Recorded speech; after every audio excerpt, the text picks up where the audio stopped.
Hey, what's up, branding experts? Arek here at Ebaqdesign, and welcome to On Branding Podcast. And on today's podcast, my guest is Jordan Richards. And Jordan is the co-founder of RCCO, which is a digital creative agency from London, UK. So Jordan and his team have worked on some big projects. For example, they were tasked with creating a new brand identity for a company that eventually led to exit for over $100 million. So on today's podcast, we're just going to talk about that, the value of branding, why it's so important for any business. Hello, Jordan. Thanks for joining us. Hey, nice to be here and very excited to be talking about branding with you today. Thank you so much. I just wanted to start with the basics because there are so many options that if we think from the perspective of a startup, so you work with startups and also with tech giants, right? So you have a lot of experience and you previously worked with Google, right? Can you talk to us a bit about the importance of branding and all these options that nowadays startups or bigger brands have on the market, but why it's so important to get this right? Why design is so important? Yeah, of course. I often talk about branding being super important and it's the foundation of any project we work on. I think I learned a lot when I was at Google about how such a solid foundation of a brand can then spread and scale into such a huge business and why it's so fundamental. In RCCO, we specialize in working with tech and SaaS companies. And this is really where I realized that when you're scaling fast and there's a huge amount of change, your brand is that fundamental anchor, which kind of holds everything together through really fast change. And so I think in tech specifically, like with Google and people growing scale ups towards that, there's a huge amount of competition and your brand is that competitive advantage. So you've got to work out how you can not only set up for scale, but go beyond that and create that competitive advantage.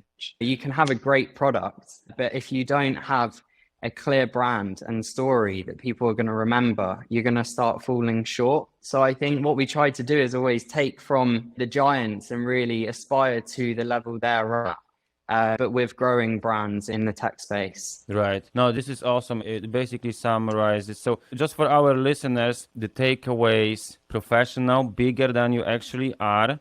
So you can enable that growth in the future, right? So it's all about consistent branding with consistency, with good visuals, good storytelling, and so on. So you can scale up and keep growing and keep building that brand so you can compete with bigger brands, right? That's probably the major reason for good design and good branding. So now let's just jump into this case study because you've designed a new brand identity for this company. So can you just talk to us about some of the process, about the challenges? How did you get this client? What were some of their goals? And what are some of your challenges and solutions? Yeah, of course. So the brand that sold for 100 million is a creative management platform. So they're in advertising kind of ad tech space. And they've got quite a complex product. It helps brands to produce and personalize and optimize their advertising at scale. And so when you're faced with a client like this, the brief often is, how can you create simplicity in quite a complex world?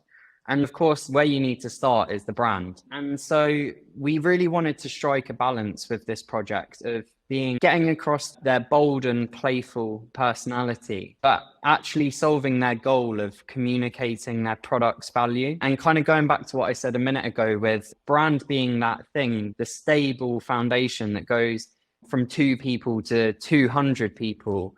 We were lucky enough to start working with AdLib when they were just literally a few people. I worked closely with their founder, Ollie, to really learn the vision of his product because that was fundamental in how everything looked and was communicated.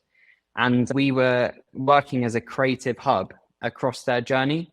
So we, like a retainer style, we bolted on our creative team to their business and we scaled as they scaled. So it was a really nice relationship. And they even let us work from their offices. We were super integrated so that we could live and breathe and feel what the business was doing. And as they were growing, we really noticed that this relationship was a win-win because they got easy and fast access to our creative resources to help their brand evolve. And our business kind of grew with them from all the learnings of it because we went through all those key phases of a scale up together. Yeah. And what we noticed is when the brand scaled through the rounds of investment from maybe 20 to 100 and then over 200 employees.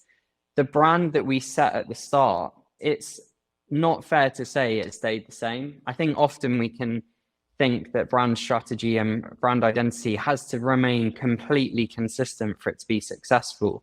And actually, we evolved it a few times over that journey, because if you can imagine how much the business changed from being 2 or 3 people to over 200 and solving huge challenges, we had to adapt it as we went. And I think that the key part of the success of this was that for AdLib to be able to sell, don't get me wrong, they had an incredible product team and leadership team who really drove a great product vision, but they needed to communicate that in a creative way for all of their teams to go out and win. When I talk about branding, I often like to think about brand activation, because brand strategy and identity is setting the foundations. But if you don't activate your brand in the right way, a lot of the stuff you've set up at the beginning will fall flat, because I see activation as all the touch points that your brand evolves into, whether it's a website, a sales presentation, the marketing video. And these are the things that people actually see and experience as the output of that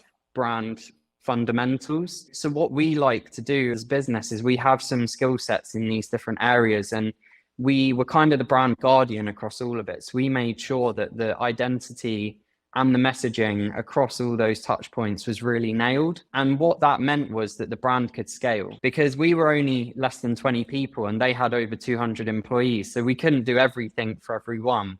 But what we did was we looked at the key parts of the business. So sales, for example, how can we create the core foundations of a presentation that all the team can take and build their own versions of, but keep it on brand and on the message? Or with product, for example, how can we give our design fundamentals to the product design team, and then they can evolve the product UI to align with the brand? With marketing, we looked at the video and the website, and how can we, again, apply what we created at the start, but in all these different channels. And so where we got to in the end was actually the brand became a huge amount of different touch points that the consumer was experiencing, but it all was tied back to that initial work we'd done, because we were able to be across that all as the creative hub for AdLib. No, that's a great point you are making, actually. So it's not only about setting up that foundation with the logos, the colors and the fonts and the style guide, right? But also about brand activation, as you call it, which is executing on all those touch points. And it's a very good point, because I can see even my clients, obviously you are a relatively small design agency as well, but I'm a really small agency. I'm just myself and a few designers, right? So I set up this foundation, but I oftentimes can see these startups come back to me and ask me questions, or they work with other agencies who totally mess up different touch points. And now they have this great style guide and all different logos, and everything is defined, the colors, the color palette, the fonts, and so on. But when it comes to touch points, they don't look on brand, as you mentioned, right? So as you point out, it's all about that strong partnership. You were able to work for years with that brand, so that you could help them in different areas, as you mentioned, UI design, sales presentations, websites, and so on. So I think that's a very good point that you're making here. For you guys who are creatives, it's a big opportunity, because if you get a client at an early stage who's a promising startup, and you work with them, they can grow to $100 million brand. That was great. So I just wanted to talk to you, because you work with different, you specialize in working with tech companies. But so what do you think branding in 2023 will look like, and especially for this industry? I think that's a really good question. Something I have really enjoyed through this kind of activation experience, a lot we've worked with Google on video and motion, and how thinking about the brand, right? The brand for Google was recreated probably 5, 6, maybe more years ago, and we have no power over changing that. But what we do is have power over the communication of that in the day-to-day through all the marketing channels. And something I love thinking about is that brand isn't just static. Brand can be experienced in lots of different ways. So for example, thinking about how does your brand move? You know, what are those looping visuals that people experience? How does your brand sound? What is the audio jingle that goes with your logo, maybe? How does your brand feel in real life? So, like, if you were to go to an event or to that brand's office, what are the textures and the objects that they have in their office that kind of all play a part in your perception of what that brand is, feels, and kind of looks like?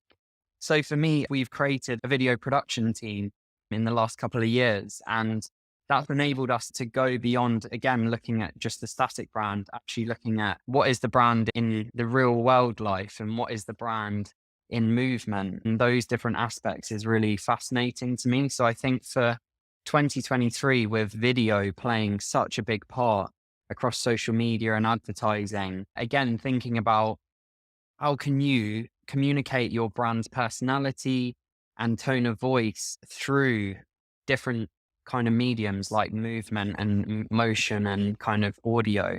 Okay, so basically motion, movement, and I love your work, by the way. So you bring movement to in interactions and animations on websites for the clients that you work with. You're big on that. So you suggest that in next year, we're just going to move towards making brands like working more on the video, on motion, on movement, and things like that. And you also mentioned sound and how the brand feels in the real world. Not just the visuals, not just the static logo, but how this logo can move, maybe logo animations, maybe other animations, some video presentations about the brand and so on. Yeah, I think just as well to add to that is I think if you think about a brand, the purpose of it is to make someone feel a certain way. And actually, for me, I think that through video and motion and through the actual physical experience, that to me is a great way to change someone's emotion, to really connect with them. So I think building a bit deeper on what I said, it's a way that brands can actually go beyond static kind of lockup, which everyone thinks is the basic form of a brand, a logo. It's how can you actually create those touch points where you can really connect with people through your brand kind of channels. Right, and connect with them on a deeper level, right? Because if you involve those emotions like touch, feels, textures, as you mentioned, sounds. We know there are many brands and new brands who use sound in their branding and things like that. Yeah, that's a great point you're making. And so as we are approaching the end of our episode, of course, we're going to link to this case study so you guys can check it out for yourself, AdLib. So your website is rcco.uk, so you guys can check out. Really beautiful website, a well-designed and beautiful working portfolio, and also well-described, I must say. These are great case studies. So how can we connect with you? Where we can connect with you? On LinkedIn? Yes, please. I'm actually on a LinkedIn accelerator right now, so been posting a lot of content. So yeah, it's RCHDS, or you can just search for Jordan Richards on LinkedIn, and I'd love to connect with you guys. Okay, thanks, Jordan. Thank you so much for your time and for coming on the show. I appreciate that. Amazing. Thank you so much for having me.